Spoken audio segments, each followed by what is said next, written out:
দোকানপত্রগুলো পাবে, কম থাকবে। আর নদীঘাট দোকানপত্র আছে কিন্তু নদীঘাটার মতো না, নদীঘাট হচ্ছে আগে গেছিলাম। তো আজকে আমরা নিয়ে গিয়ে স্নান করবো আর আগে একটু খাওয়া দাওয়া করে তারপর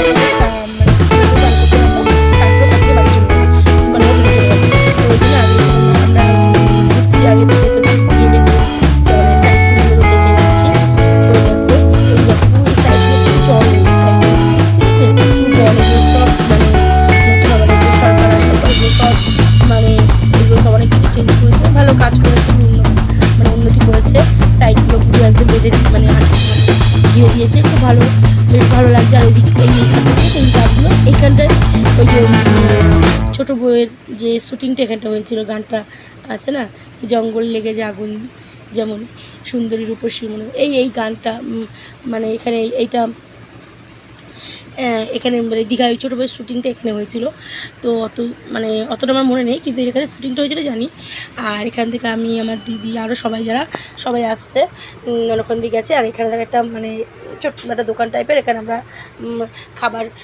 খাবার টাবার খেলাম, মানে একটু কচুরি খেয়েছি।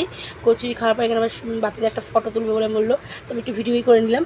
তো এখানে একটা বেশ সুন্দর লাগছে দেখে ভিডিওটা করে নিলাম। তো তারপর এখানে একটা শাঁখের মানে শঙ্খের দোকান একটু দেখলাম। শঙ্খটা দেখার পর ওখান থেকে মানে তারপরেই আমরা সমুদ্রের দিকে চলে যাব, মানে সমুদ্রের সামনেই দোকানগুলো। তো দেখো আমরা স্নান করতে নেমে গেছি। তো এখানে তো মানে খুব বাচ্চারা তো খুব মজা করছে, বড়রা তাই। আর সবচেয়ে মানে আমার হাজব্যান্ড আর এদিকে আমার বড় জামাইবাবু, আর সেই জামাইবাবু যায়নি। আর হচ্ছে সুকন্যা শ্বেতা মানে চলেছে, মানে খুব দেখে তো ভয় লাগছে, মানে আমাদের মানে বুক মানে ধুক করছে, মানে কি ভীষণ মানে ঢেউয়ের এতে মানে কিছু দেখা যাচ্ছে না, এরকম মানে বিভৎস, মানে অত সাহস আমাদের নেই। তো এরকম, আর বাচ্চারা তো খুব মজা করছে, আমরাও খুব আনন্দ করছি। এখানে সমুদ্রে স্নান করা, মানে কেউ উঠতে আর চাইছে না সমুদ্র থেকে, মানে কতক্ষণ যে সমুদ্রের মধ্যে মানে জলে ছিলাম ওখানে, মানে এতক্ষণ ধরে মানে ভাবাই যায় না। তো ওখানে আমরা স্নান টান করার পর কিছু আবার ফটোশ্যুট করলাম, সেগুলো তোমাদের সাথে শেয়ার করবো। তারপরে আমরা হোটেলে যাব, ওখানে একটা চমক আছে, সেটাও তোমরা দেখবে। তো দেখো এখানে ওরা সেই ছোটোবেলায় আসে আমরা যেমন করেছি, ওরাও তাই ঠিক করছে,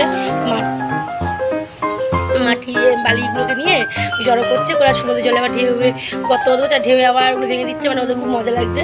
আর এরকম করতে করতে তারপর আমরা ওখানে স্নান টান হয়ে গেলে দেখো আসছে, এখানে ঘোড়াটাকে স্নান করাচ্ছে, ওই জানি না, ওরা আবার প্রস্তুতি করবে যারা সাজিয়ে গুজিয়ে নিয়ে খাওয়ানো। ওই যে ঘোড়া, দেখো কত ঘোড়া আছে এখান থেকে আমরা চলে যাবো হোটেলে গিয়ে জামা কাপড় চেঞ্জ করবো করে তারপর ওখানে দেখো আজকে সুকন্যার জন্মদিন, যেহেতু যে সুকন্যার জন্মদিনটাও সেলিব্রেট করা হবে।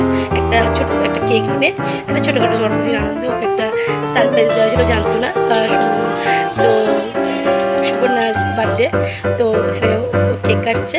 তারপর বন্ধুরা, ভিডিও যদি ভালো লাগে লাইক করে দিও, শেয়ার করে দিও, আর আমার চ্যানেলটা সাবস্ক্রাইব করে দিও। আর আজকের মতো এইটুকুনি, তোমরা ভালো থেকো, টাটা। আর কিছু ফটো তুলেছি, সেগুলো তোমরা দেখো, ফটোশ্যুট করেছিলাম।